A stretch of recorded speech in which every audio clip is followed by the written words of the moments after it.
Esto siempre es igual. Empiezas y dices, voy a enseñarle a todo el mundo cómo hay que hacer las cosas, me voy a comer el mundo. Y para cuando estás acabando la película es como Santa Rita, Rita, que me quedé como estoy, menos mal que el mundo no me ha comido, ¿no? Porque hay mucha gente que quiere hacer una película, mucha gente que desea poder producir una película o ser cineasta. Y ten cuidado con lo que deseas, porque una vez que consigues el dinero para hacer una película, la tienes que acabar. Y la tienes que acabar como sea.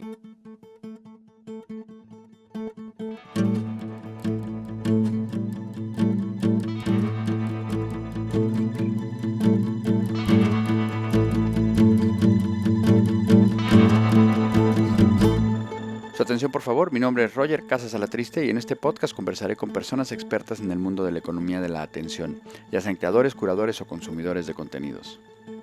Hoy en su atención, por favor, hablaremos con Nico Matji, productor audiovisual de más de 20 obras, entre las que se cuentan películas, series y cortometrajes, y entre las que destaca la saga de animación de Tadeo Jones. A lo largo de su carrera, Nico ha ganado 10 premios Goya y 2 premios Platino, entre muchos otros reconocimientos. Es presidente de la Federación Española de Productores de Animación y VFX y es cofundador de la Escuela de Arte Digital Lightbox Academy y del estudio de animación y productora Lightbox Studio.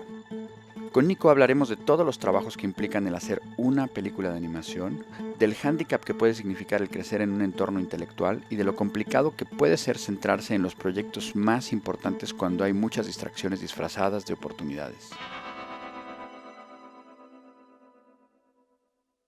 Muchas gracias por su atención. Hoy nos encontramos en la cafetería de la estación de tranvías de Sóller, del puerto de Sóller, en la isla de Mallorca, y un gustazo tener con nosotros a Nico Matji. ¿Qué tal, Roger? ¿Cómo estás? Muy bien, ¿y tú? Estupendamente y muy contento de estar aquí contigo. Muy bien. Oye, la primera pregunta tiene que ver con una duda que hemos tenido y que alguna vez lo hemos comentado. ¿Es Nico Matji, Nico Matji o Nico Matji o cómo se dice? ¿Cuál es la pronunciación correcta? Ni yo lo sé. Pero siempre digo Nico Magi. Nico Matji, perfecto. Pues así le decimos a partir de ahora. Nico Matji, ¿qué tal? ¿Cómo estás? Muy bien. Muy bien. Oye, pues entiendo que ahora estás en una etapa como de prácticamente ya cerrando el proyecto de Tadeo Jones 3. Así es. Hemos acabado justo antes de Semana Santa la película. ¿Después de cuánto tiempo de trabajo? Pues esta peli la hemos ejecutado en 33 meses desde inicio de producción.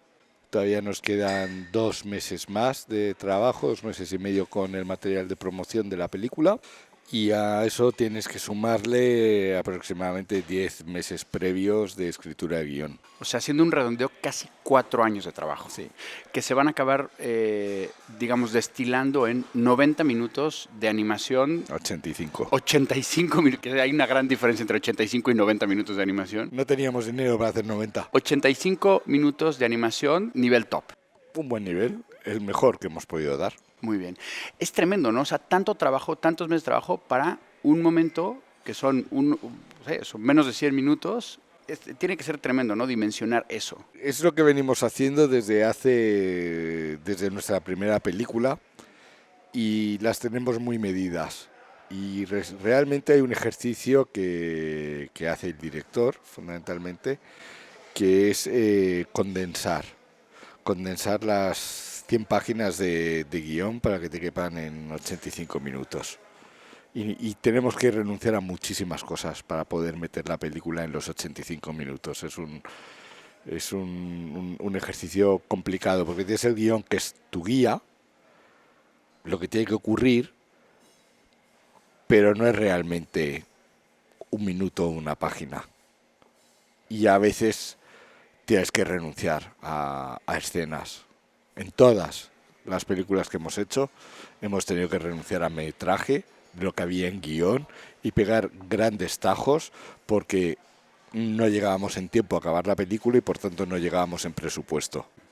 Me interesa mucho eso que comentas de la medida, como de la fórmula, ¿no? Ya sabemos el trabajo que conlleva el hacer una película así y un poco los ingredientes que hay que utilizar para que la película funcione. Más que ingredientes, a veces parecemos que los directores y que los productores somos chefs. Parece que hay fórmulas para hacer esto.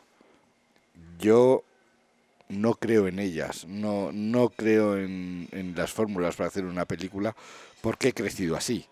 Sin embargo, si te vas a un productor americano, y una productora americana tienen departamentos encargados en buscar tendencias de mercado y, y hacen películas como churros, una detrás de otra, ¿no? Pero sí es verdad que aquí en Europa los cineastas somos más bien artesanos y al otro lado del charco son industriales. Pero y entiendo lo que me dices de que a lo mejor se liberan un poco de esta cosa más esquemática, ¿no? Más de medición predictiva y demás.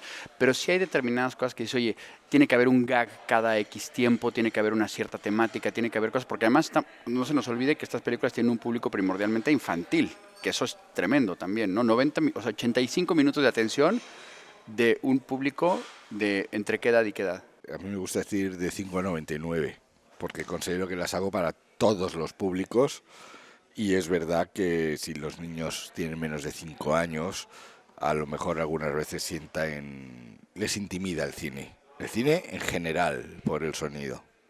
Ok, entonces, en esta no fórmula, llamemos, pero que estos ingredientes, que igual no son ingredientes la palabra correcta, pero decir, oye, cosas que tiene que tener para que la película funcione, así, cosas que nos pudieras contar. A ver, Tadeo tiene una serie de características que siempre van a estar en la película y que cada nueva secuela que hacemos vamos depurando un poco y vamos completando la fórmula de la Coca-Cola, si quieres llamarlo así. Entonces, la primera película vino después de hacer 2 cortometrajes y en el primer corto habíamos puesto unas momias y sabíamos que tenían mucho tirón las momias. Para nosotros era blanco y en botella que tenía que haber momias en el primer largometraje de Tadeo Jones. Y además arrastramos un perrito del segundo cortometraje de Tadeo Jones. Y entonces dijimos, y tiene que estar también el perro, que es cachondo.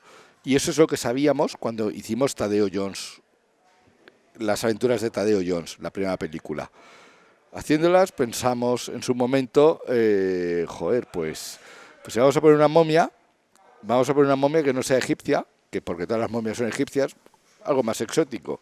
Y llegamos primero a una momia azteca, porque la película originalmente ocurría en México, y luego por necesidades de la producción la movimos a Perú y fue un acierto, tengo que decir, convertimos a nuestra momia azteca en una momia inca y al personaje que teníamos mexicano le pusimos un poncho y se lo enseñábamos a todo el mundo.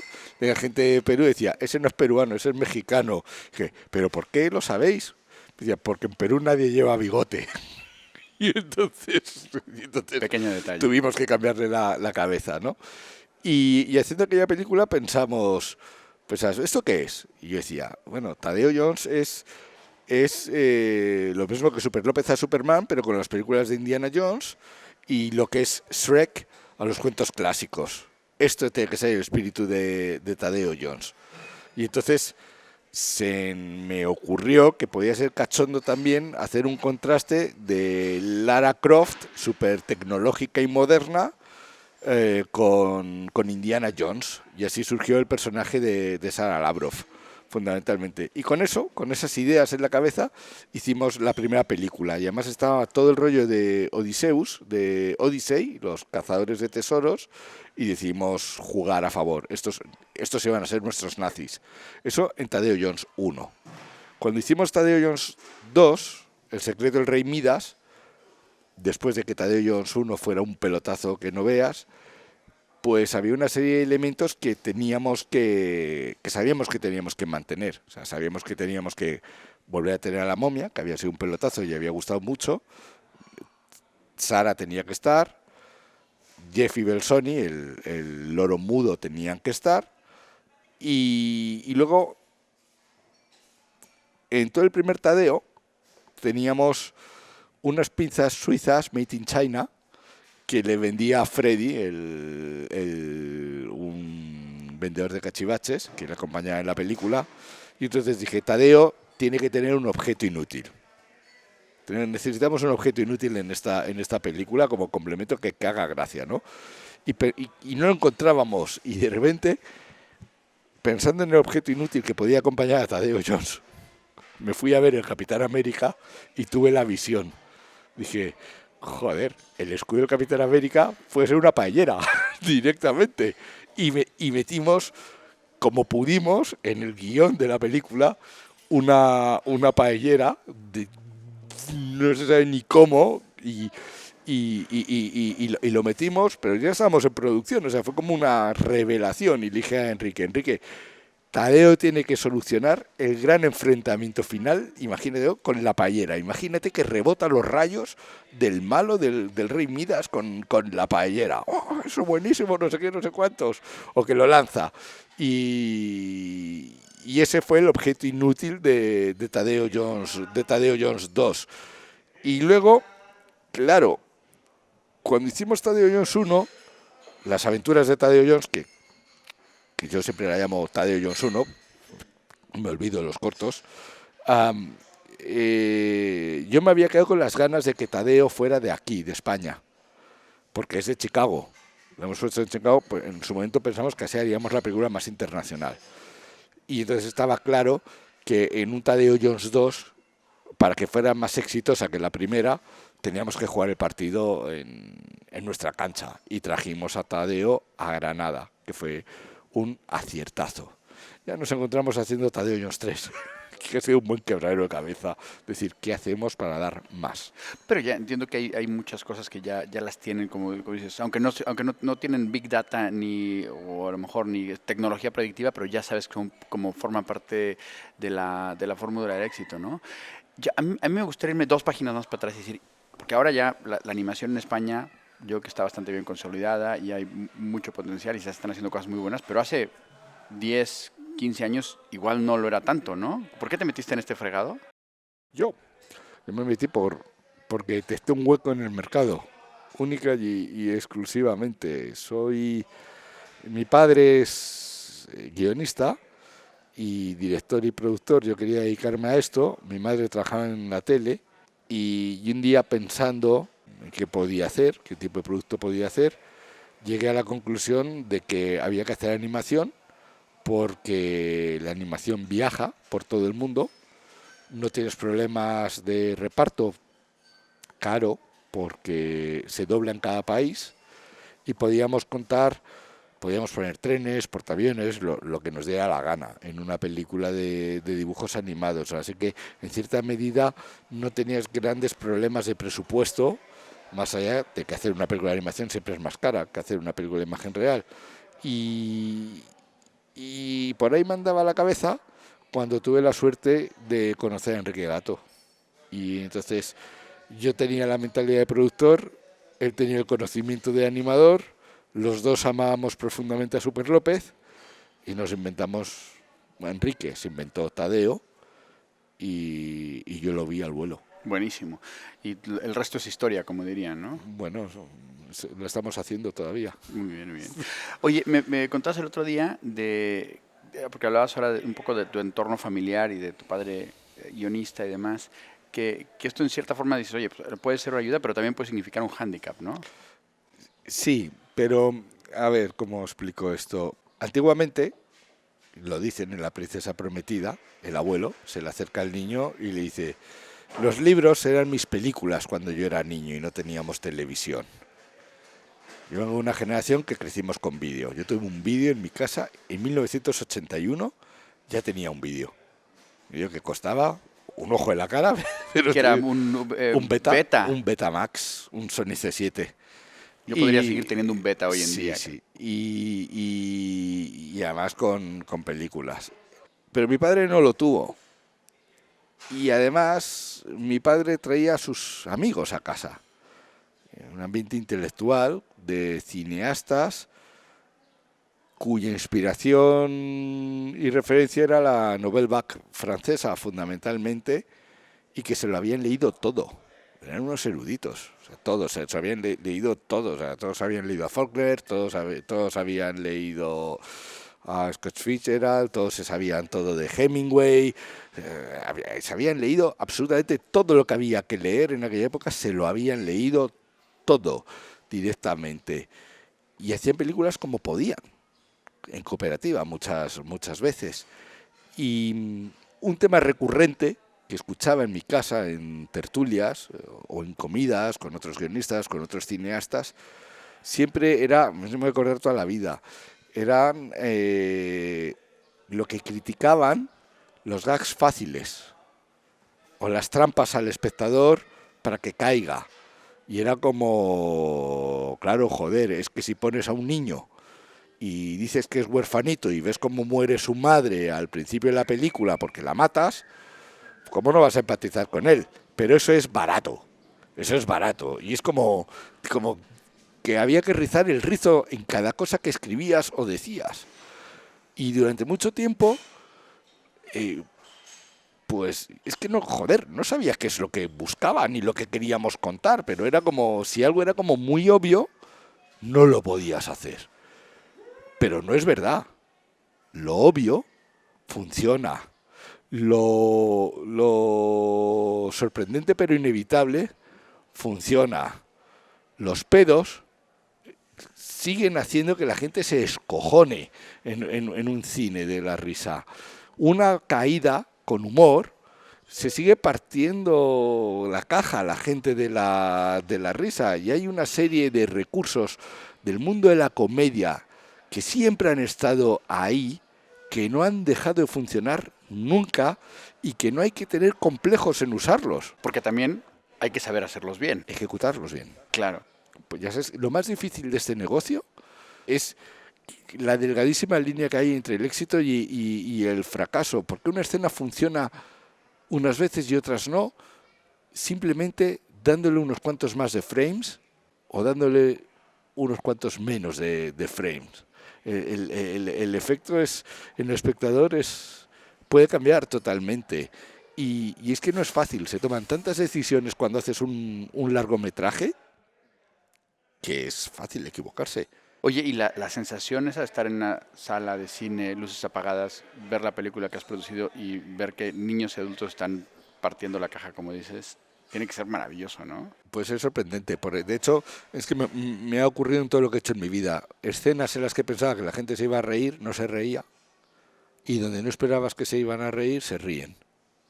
Entonces, claro, el sentido del humor de cada persona es un mundo directamente. Y sí, cuando lo ves en una sala, todo se potencia muchísimo.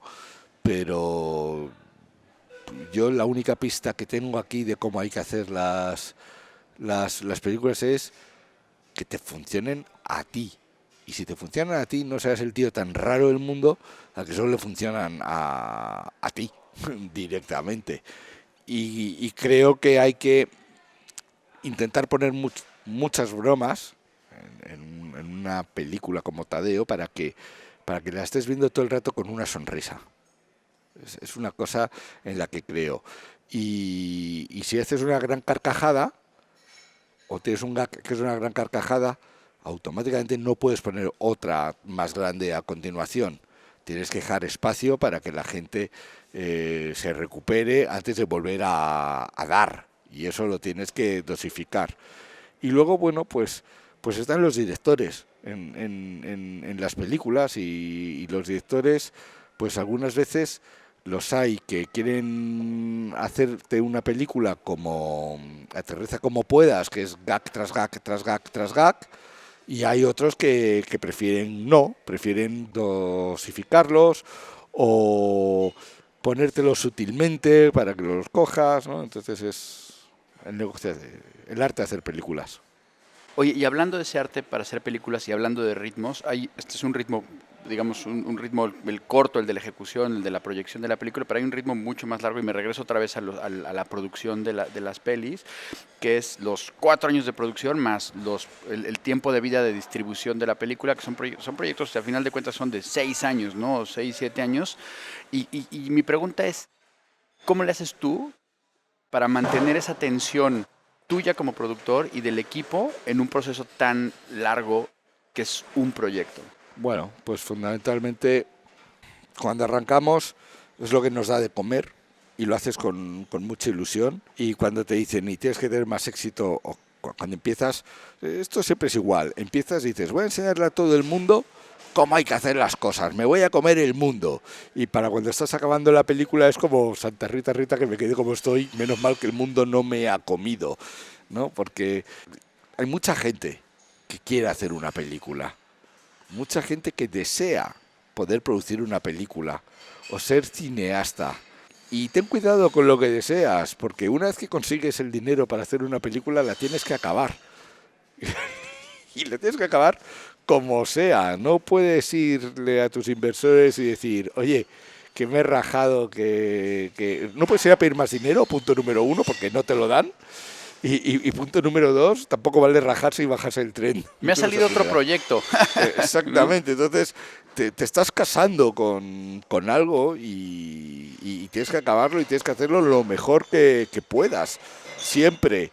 Y por supuesto, en el proceso te van a surgir dudas y habrá momentos en los que pienses, no, vamos a pegar una toña que no veas, ¿no? Porque que dudas. Pero luego al final todo el mundo está intentando hacer el mejor trabajo posible dentro de su departamento. Y si la comunicación es honesta y es... lo más importante es que sea honesta y sincera, pues al final las piezas del puzzle encajan solas.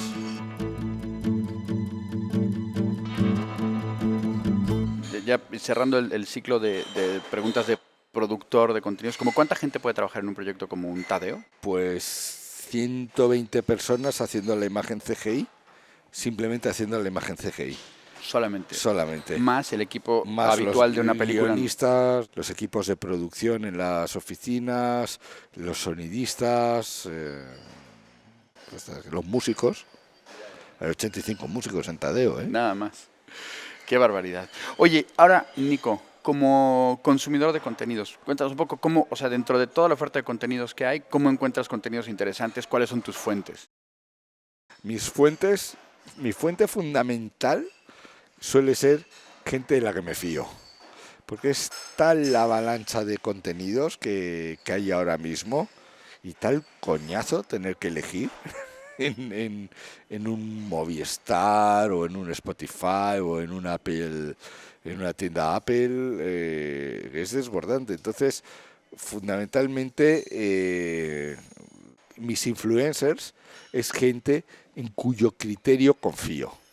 Y que dicen, ¿has visto esto? Esto está bien, no sé qué. Entonces, veo eso.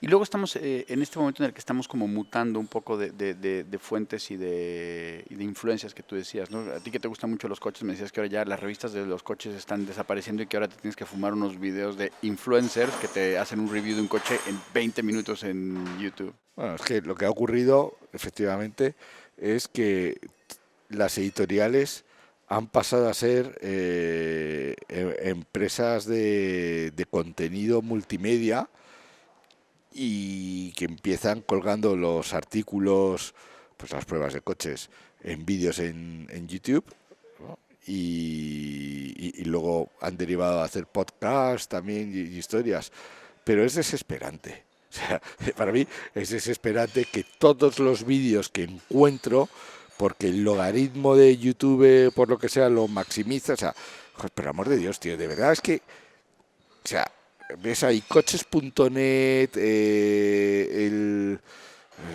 yo qué sé, cualquier vídeo que veas, no solo estos de coches.net, porque veo muchísimos más, pero no estoy... curiosamente tendría que coger el teléfono para archivarte los nombres, porque veo 4 o 5, tío, kilómetro 77, o sea, cualquier proveedor de contenidos en internet de pruebas de coches, tío, los vídeos duran 20 minutos. 20 minutos, tío.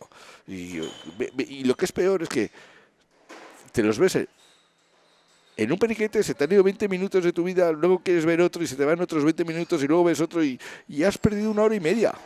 de tu vida por la noche viendo vídeos, cuando antes te comprabas una revista de coches, eras el tío más feliz del mundo, te cogías un trozo de pan, le ponías una onza de chocolate y mientras te tomabas la merienda, en 20 minutos te veías la revista de arriba abajo.